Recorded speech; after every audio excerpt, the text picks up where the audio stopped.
Hi friends, Johnis പുലിയറ മയ്യാത്രയുടെ പുതിയൊരു വീഡിയോസിലേക്ക് ഏവർക്കും സ്വാഗതം.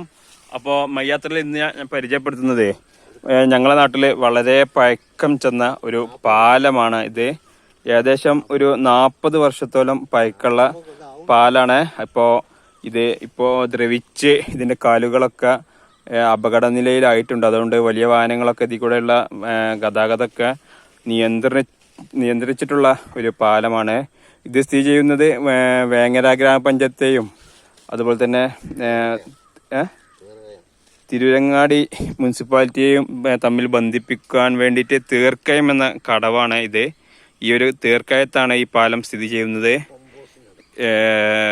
വളരെ പഴക്കം തന്നെ പഴയ സിസ്റ്റമാണ്. കണ്ടില്ല, 2 തൂണുകളാണ് ഒരു സ്ഥലത്തുള്ളത്. ചെറിയ 2 തൂണുകളായിട്ട് ഇങ്ങനെ പൊന്തിച്ചുണ്ടാക്കിയ ഒരു പാലമാണ് കേട്ടോ. അപ്പോൾ ഇനി പുതിയൊരു വീഡിയോസുമായി വരുന്നത് വരെ ബൈ ബൈ.